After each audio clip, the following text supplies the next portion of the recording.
so much for joining me. Good day, everybody. I'm Chrystall Kanyuck-Abel. I'm the Department of Disaster Management, Information and Education Manager. I'm here with Dr. Virginia Rubaine, who's our Head of Community Mental Health Services. And we want to talk about taking care of your mental health as you are getting ready to prepare for disasters, as we are all living through kind of an emergency ongoing situation with quarantine. I know May is Mental Health Month. So if you don't mind, is it okay if we just start talking about sort of mental wellness as a concept to kick it off? Absolutely. So this May is Mental Health Month, and the theme for this year is Tools to Thrive. And so the focus is on what can we do to make ourselves more resilient and mentally healthy. And if you go to the Mental Health America website, there's all sorts of interesting bits of information. But the thing that I'm most intrigued about is that they're offering a free mental health screen. And they have a goal to get 1 million persons screened around the world. And we make assumptions about our health. Like right now, I have no idea what my cholesterol is or my blood sugar. So when we go for checkups at our general practitioners, he will or she will draw blood and say, well, your iron is this, your cholesterol is this, your sugar is this, but we don't do that for our mental health. So I think it's really exciting that they've offered persons this free screen and feedback about where they are mentally. What a wonderful tool, because as we were just talking about before we started recording, when you are not mentally well, when you are not sort of free of anxiety in your own mind, it makes it really hard for you to go out and do the preparation work that you might need to do, getting ready, say, for the hurricane season or ongoing preparation for our COVID-19. Have you ever seen anything like that? Have anybody ever done a mental health screen like that before? Well, we do screens at Mental Health Services, but not on the scale that Mental Health America is attempting to conduct it. We encourage people to come for checkups because I think in this busy world that we're in, very often we can't differentiate between the slight nuances in our needs. For example, a lot of times we eat because we're thirsty, but we can't figure out that we're really thirsty and not hungry. And it's the same thing with mental and physical fatigue. They manifest the same way. Low energy, lack of motivation to do things that you need to do and you like to do. And so we hear a lot, when people come in, we hear, I'm tired all the time. I go to bed at 9 o'clock at night, but when I wake up, I don't feel rested. Well, that lets me know immediately that your brain is not shutting down. Your brain is not shutting down at night. You may physically be sleeping, but your subconscious is running. And so that's why when you wake up in the morning, you don't feel rested, because all the worries, thoughts, and all the things that are bothering you were playing in your mind while the body was trying to repair itself. So I highly recommend coming and getting a screen. Am I depressed? Do I have anxiety? How resilient am I? And that's an important word, especially in light of what's been going on. I said to a girlfriend the other day, I haven't caught a break since Maria. I haven't caught a break. And every time there's this nice little lull where you're like, okay, maybe this is a better new normal, something else comes along. And I can imagine that other people in the community feel that way. So here we are dealing with COVID-19, and now hurricane season is a few weeks away. Like, really? So 2 things that I'm hearing. One is that there are resources on island for people who think, well, maybe I should just go get checked out. Maybe I'm snapping at my loved ones a little bit more than I used to, or maybe I'm not as productive in my workplace as I used to be. Like, these are the kinds of everyday signs that they could use to tell themselves, come see what mental health services can provide for them. The other thing I'm hearing is something that we talk about in the disaster risk management community is this multi-hazard environment, right? Wow, talk about not catching a break. Yes.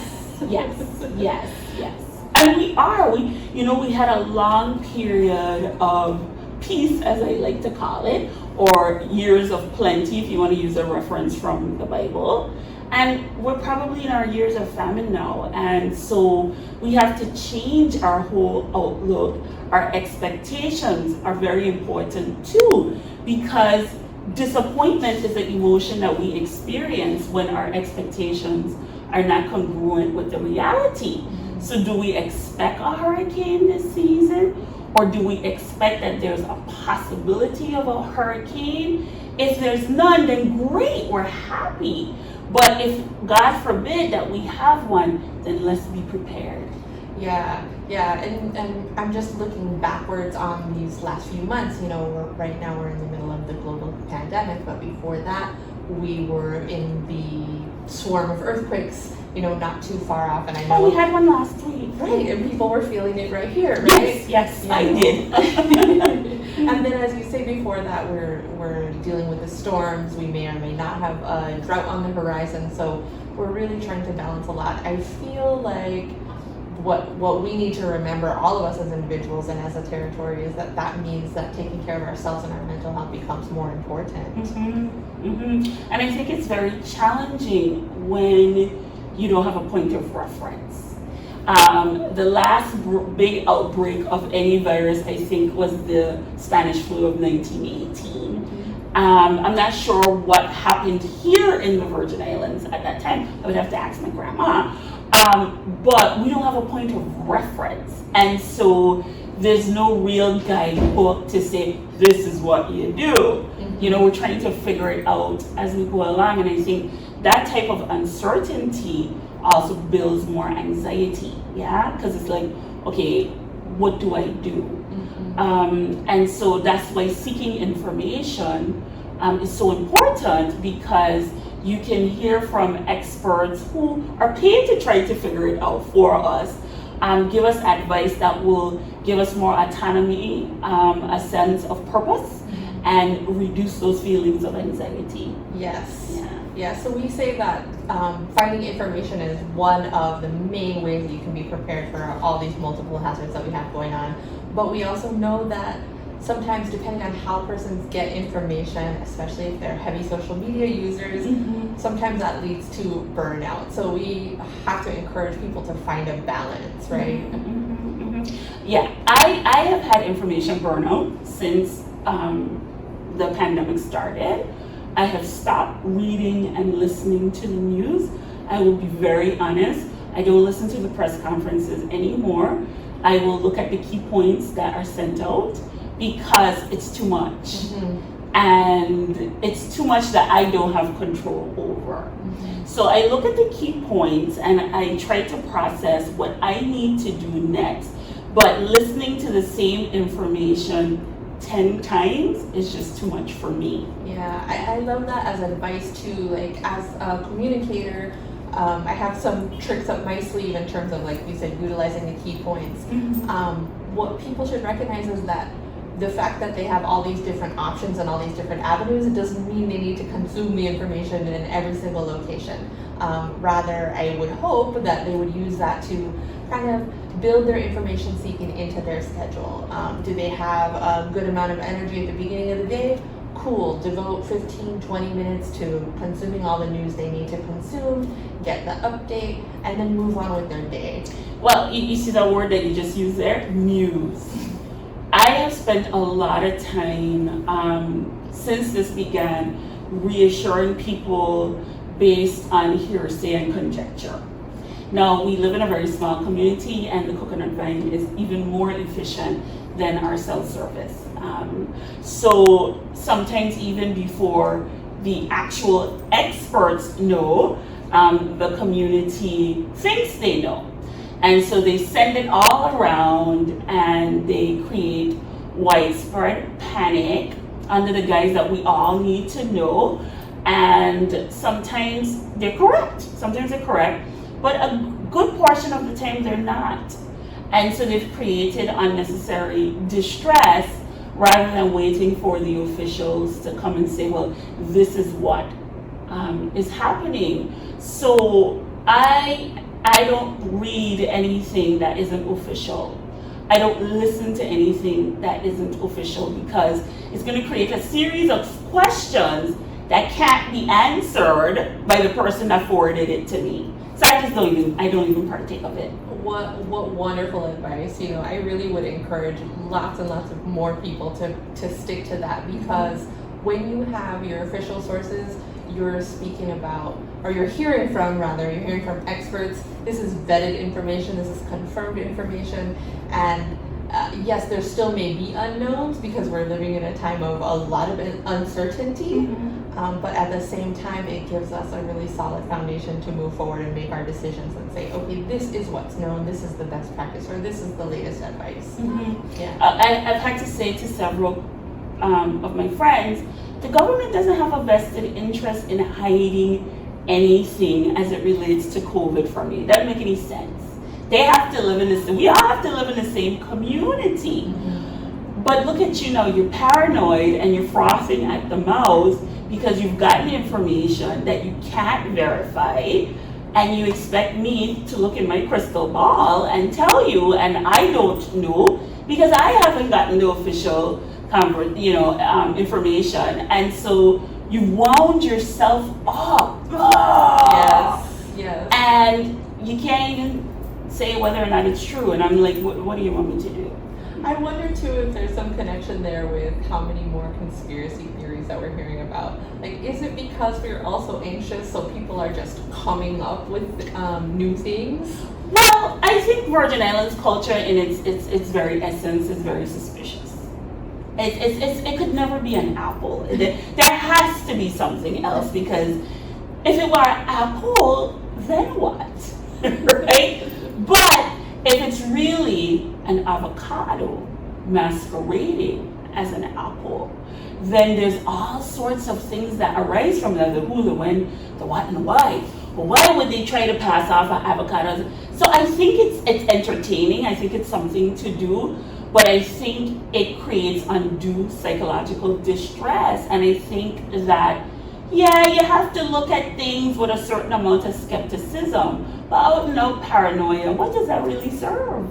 Yeah, I think what that does is just stress all of us out, and it really takes away the mental energy that we need for ourselves and our family and our daily lives. Right. So that's why I've tuned out. Yeah. Yeah. So talk a little bit about some strategies that we can encourage persons to use to sort of build up that store of mental wellness.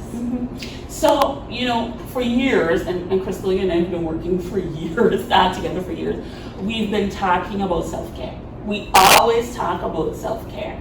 Self-care now has become more challenging in this particular time because we can't go to salons, we can't go to the spa, and so we have to be creative. The first thing is even identifying where you need the care.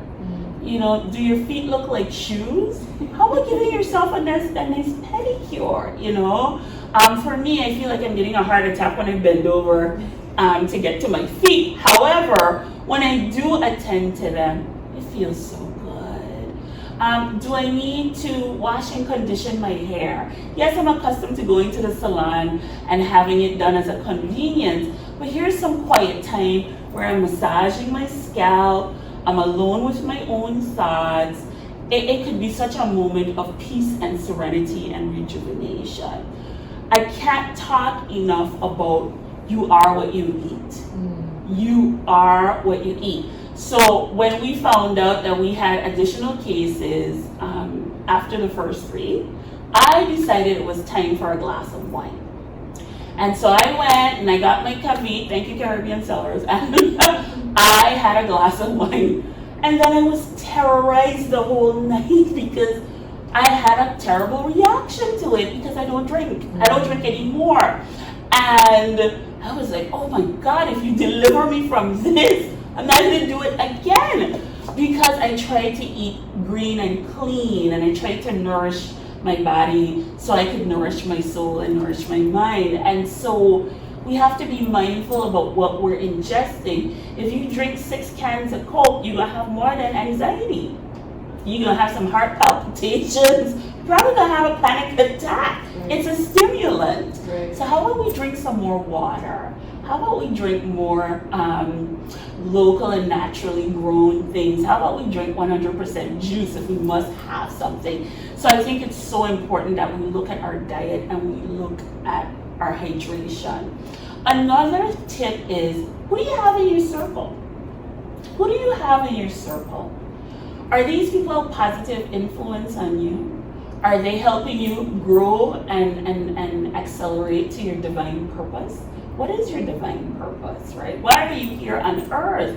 I find that a lot of people think it's normal to be in toxic relationships and dysfunctional circles. If you're in a group chat where you're gossiping about people, we're making fun of others, we're not saying nice things, we're not affirming positive things, we're not building each other and expanding our knowledge base, that's not productive. It's just not productive. And if you spend more time in that group chat feeling uncomfortable about the content in the chat, come out. Come out. You don't owe anybody your company, your time, your presence. And so I think people really need to start evaluating who's in their lives and what purpose they serve. If it's not building you, if it's not propelling you, if it's not deepening you spiritually, then what purpose does it serve? Yeah. And last but not least, creating healthy habits, good sleep hygiene, trying to go to bed at the same time every night. Some people have been keeping club hours, and it's going to make it very difficult for them to retransition back into the world of work. So going to bed at an early time, you know, the science is changing. We used to hear 6 to 8 hours. Now we're hearing 10 to 12 hours. Yeah. Wow. Now we're hearing 10 to 12 hours. And so sleep is a time when the body repairs itself. Sleep is a time when the mind repairs itself. If you're not getting enough sleep, it is very difficult for you to think effectively, which is going to impact your emotions in a negative way and influence your behavior that you may not be the best you that you can be. That's why sleep deprivation is a favorite torture tactic. Yeah. When you haven't slept for 24 hours, your cognitive capacity is significantly diminished. You add on 48, 72 hours, you're like a wild animal. Yeah. So that's important. Spirituality. I notice I didn't say religion. Spirituality. I have been telling my young people, I really don't care who you pray to. I know who I pray to. But having a spiritual / philosophical framework is very important, because it helps you to ground yourself in terms of your identity and your divine purpose. If you don't have a philosophical framework from which you make decisions, whether morally, ethically, whatever, then essentially you're just a bunch of cells with biological impulses that really lead to nowhere. You have to connect with the Creator. Whether your Creator is Jehovah, Allah, Mickey Mouse, whoever, you have to connect with something that is greater than yourself. Otherwise, you're just lost. Yeah, I love that, because it really encourages all of us to keep some perspective. Another thing that we were speaking about before the recording was being in service to others. Yes. And I think that's another really important tool, perspective-wise, right? Because when you are focused on other people, you know, we talked about how I get to focus on my son, so then I get outside myself. It's so helpful because it gets us out of these mental loops and sort of the anxiety and the negative self-talk that sometimes get, you know, fired up in times like this. Absolutely. Every day I pray and I ask God to help me to be a blessing onto somebody else, because I'm a narcissist and I would love to believe it's always about me, but it really isn't. And so you're absolutely right, supporting others. Going by that elderly person who was unable to come out and cut their yard and offering to cut their yard for them. Doing grocery shopping for persons who can't go out and shop for themselves. Beautifying your neighborhood. Like, take pride in the village that you live in and go clean it. It's something to do. You're outside in the fresh air, the sun is beating on your head, you're getting great vitamin D, and you're increasing the value of the property in which you live, the village in which you live. We don't need the government to do everything for us, so absolutely, supporting and service to others is absolutely important. And of course, naturally, I'm a very big proponent of those kinds of activities, because not just does it take care of you yourself, but it also takes care of the community. You know, when we're taking care of other folks, the whole territory is more resilient to whatever might come our way. True. Yeah. True. And if we start a cleanup campaign for our villages now, when hurricane season comes, we don't have to scramble to remove debris that's still around from Irma Maria, because that's the real reality. Mm-hmm. You know, if we clean up all of those random pieces of wood and galvanize and biscuit pan and old fridge and old then we don't have to worry about those things becoming flying missiles. God forbid that we get a storm. Right, Mm-hmm. right. Well, I feel like we've covered so much, and I do want to thank you, because you have been a blessing to me today. And I have a feeling that the people who watch are going to consider a lot of your advice a blessing as well. Mm-hmm. Is there anything else that you want to mention before we close it out? The thing that comes into my mind is unity. We're all in this together. I am my brother's keeper, and I think it's so important that we treat people the way that we want to be treated. And as long as we keep that to the forefront of our minds, would I want this to happen to me? Would I want somebody else to do this to me? I think that will inform our decision making so much better and make the community a more hospitable place to live. But yes, so unity is going to strengthen us all, strengthen the whole territory. All right, what a wonderful note to close on. Thank you again so much. Thank you, Chrystall. I'm so happy to be here. Thanks to everybody who's watching as well.